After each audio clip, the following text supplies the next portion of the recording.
I will forever be impressed by award winners remembering the names of people they need to thank unscripted while under pressure. Bravo!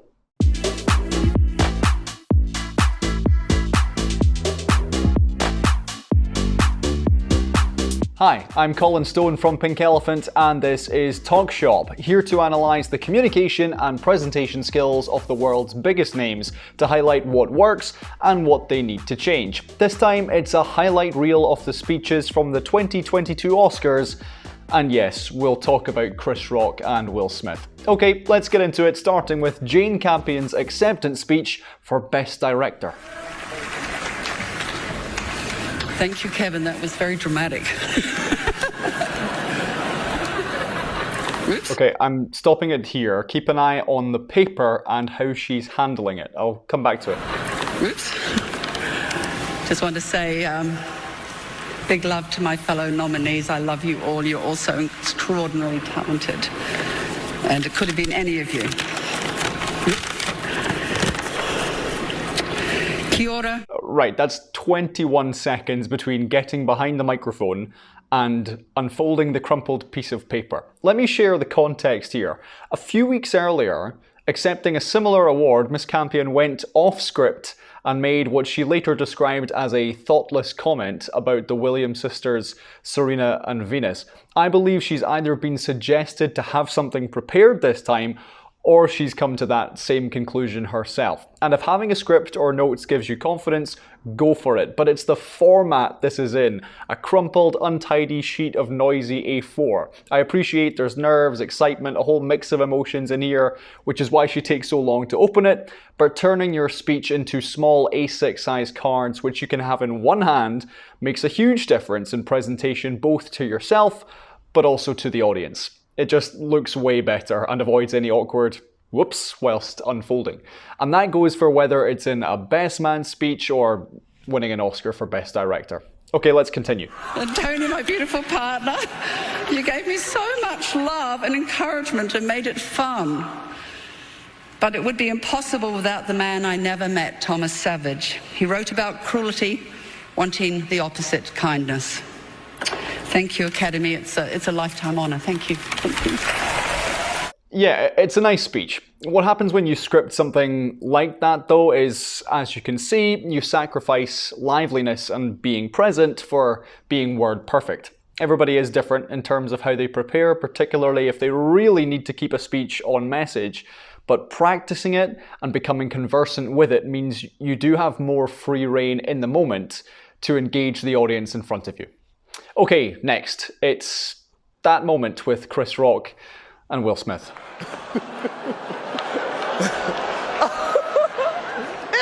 That was a nice one. Okay, I'm out here. Richard. Oh, wow. Will Smith just smacked the shit out of me.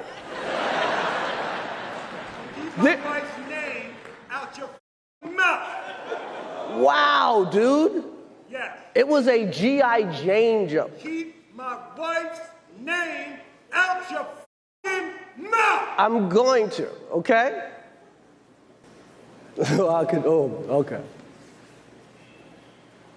That was a greatest night in the history of television. Okay.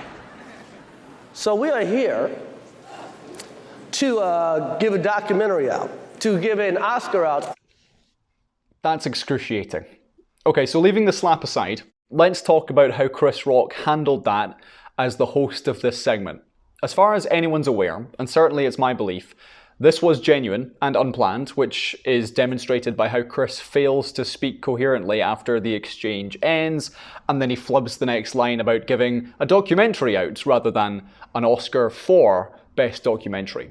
But Chris Rock, ever the professional, stays calm, he pauses, he is slow, and rather than become overly flustered or lost, he gets back on track, and you've got to praise him for that.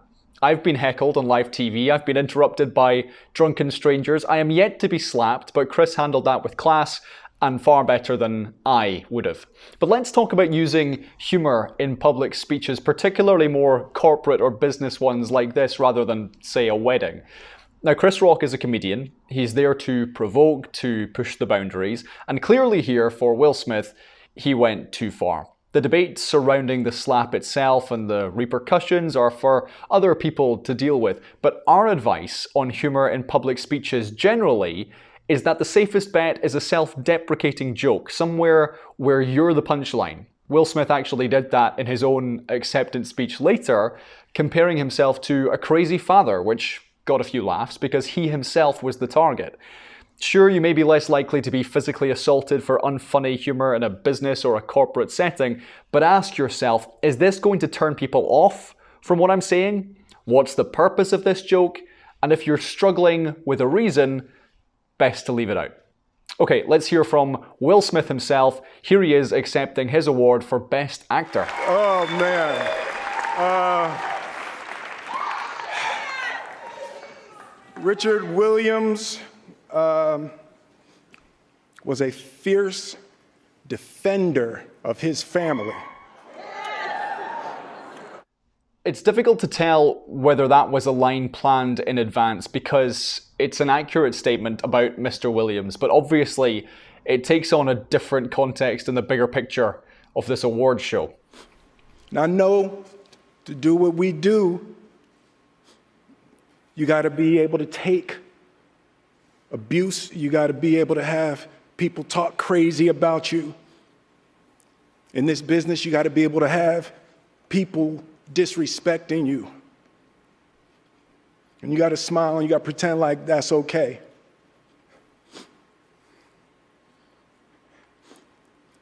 But Richard Williams, and what I loved, thank you, D. Denzel said to me a few minutes ago, he said, at your highest moment, be careful, that's when the devil comes for you. Okay, I'm stopping it there. I believe this speech is largely ad-libbed because of the amount of references he made about what's happened that evening, and that line there about Denzel Washington is another example of it. He's also speaking more slowly than anyone else accepting their award tonight. He's very methodical in his speech. He's literally choosing all the words in the sentence to make sure he's getting it right.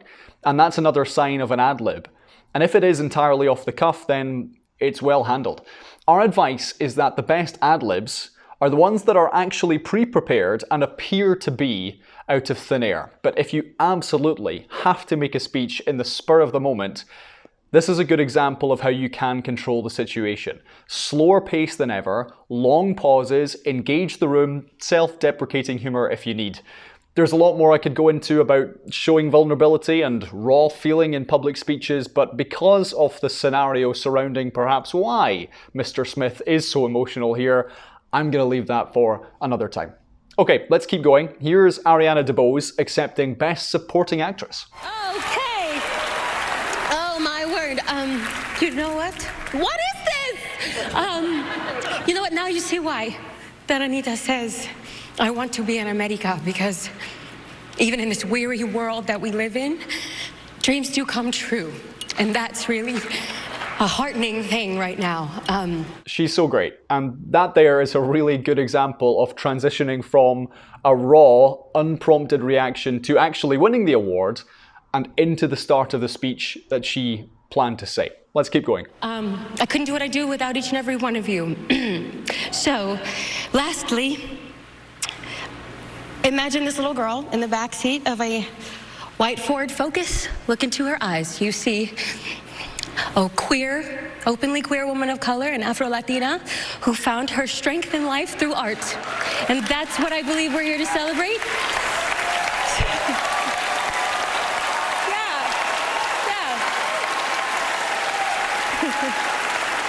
So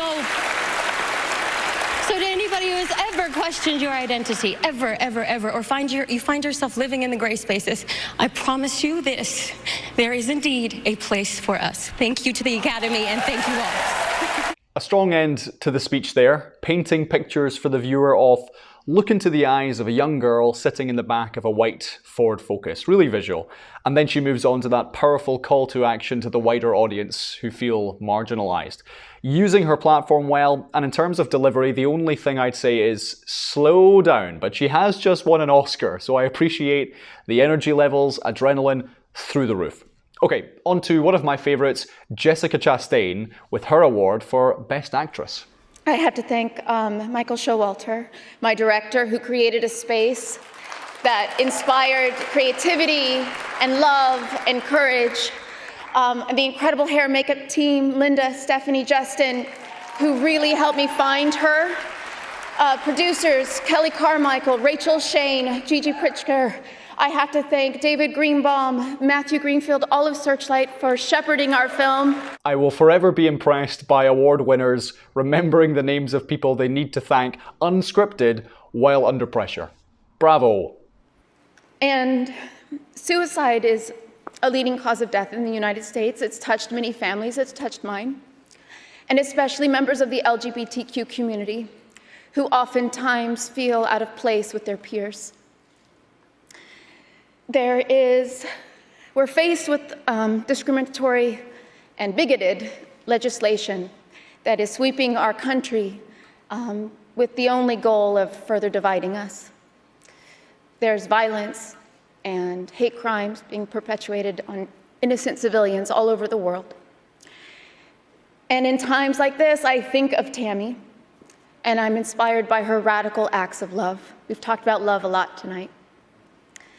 And I'm inspired by her compassion. I see it as a guiding principle that leads us forward. So if you're unaware, Chastain was playing the role of real-life Christian talk show host Tammy Faye, and here she's used a nice technique we talk about on our courses. After her thank yous, she begins her speech proper by moving on to some really challenging subjects, suicide, discrimination, trauma, and she then references Tammy and says she's inspired by her acts in combating these things. So rather than this being an important but unconnected subject as she accepts the Oscar, she's showing the audience, hey, there's a reason I brought those topics up. It's because the character I was playing would have handled these issues head on too.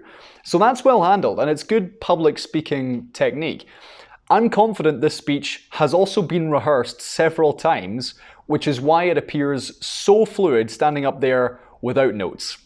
Okay, let's keep going. Accepted for who we love, and to live a life without the fear of violence or terror.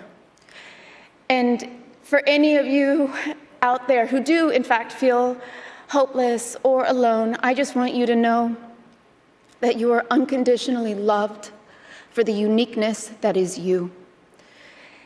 And mute.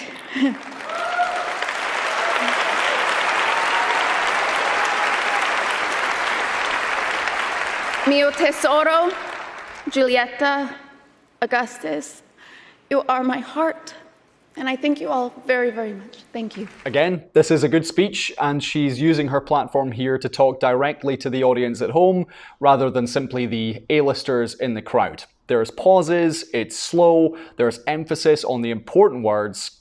Job done. And interestingly, if you contrast the pace at which Jessica spoke with the younger Ariana, who we've just seen, it demonstrates the role that experience plays in making you more comfortable and confident whilst you're up there under the spotlights when it comes down to delivery. My overall thoughts on these speeches, there's a real mix of styles on display here, which is what I enjoy about essentially a variety show like the Oscars. Scripted, unscripted, fast, slow, thinking of the crowd in front of them, or considering the much larger viewing audience, loads to unpack. All the headlines this year were stolen by The Slap, which was a real shame, because there's a lot of very good, inspiring material in some of these speeches. And also the underdog Coda won Best Picture, which was forgotten amongst all the drama.